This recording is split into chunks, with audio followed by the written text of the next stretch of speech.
At this time, I'd like to bring Mrs. Nancy Alexander to the stage.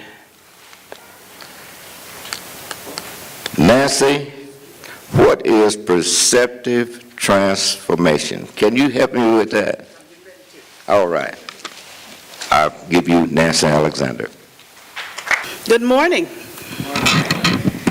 I'm standing between you and luncheon, so I'll be very brief.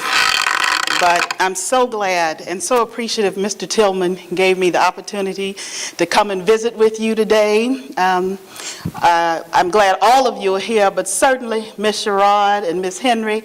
I had the pleasure of meeting Ms. Sherrod in Atlanta earlier this year, and what a dynamic and wonderful person she is, and she's going to be bringing you a message later. But my presentation today is about communication being the key to success, which is the theme to this conference. So very quickly, what I'm going to talk about is give some opening remarks, and then we're going to have a quick exercise that I need your help with. Then we'll talk about we don't know what we don't know, and this will follow very easily behind what Mr. Williams and the doctor shared with us this morning. We'll talk about perspective transformation and how it can help small farmers, and then we'll close. Okay, very quickly, communicating the change. Perspective transformation, which is my topic today, is defined as how we change the way we see ourselves and our relationship with the USDA, which leads to a change in behavior. You're driven to change. It's not something you just consider, but you actually transformed. And then we're going to talk about investigating and considering things you don't know anything about, and I'll define that in just a minute. But the overriding goal of perspective transformation is tapping into our blind spots, and we all have those. These are my parents, and anytime I have the opportunity to involve them in a presentation that I'm giving, I take it. Aren't parents special? You know, my mother, I give her credit for everything I've accomplished, but anytime I get in a bind, it takes her to get me out. But why I have them here is, that's my mother, Bessie Thompson, and she is one of 12 children that grew up on a farm in Hitchcock, Texas, which is about 12 miles north of Galveston. But she talks all the time about all of the fruit trees that her grandmother had. Pears, apples, peaches. She talks about the vegetables her grandmother grew in the garden.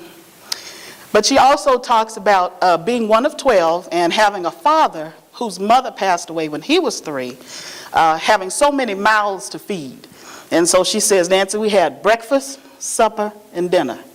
And she said for supper and dinner, oftentimes we had beans. Beans, beans, beans. That's all we had. She said, but they were cooked with love and we never went hungry. So she talks about that all the time. And that's my stepfather, Charles Thompson, who is from Shady Point, Oklahoma in LaFleur County.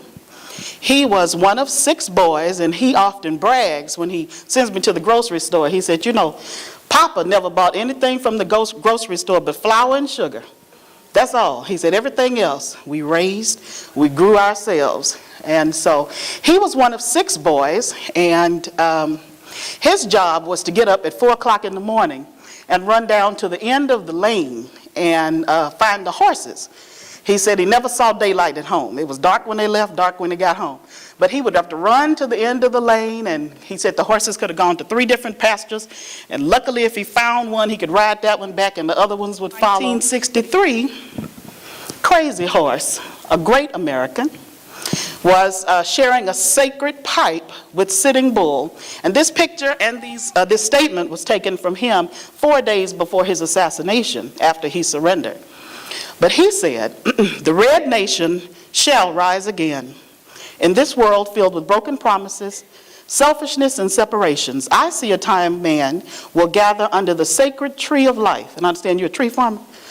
And the Lakota will carry knowledge and understanding, which is communication, Tillman, of unity among all living things. That was Crazy Horse in 1877. So we got Obama talking about change in 09, Sam Cooke in 63, Crazy Horse in 1877.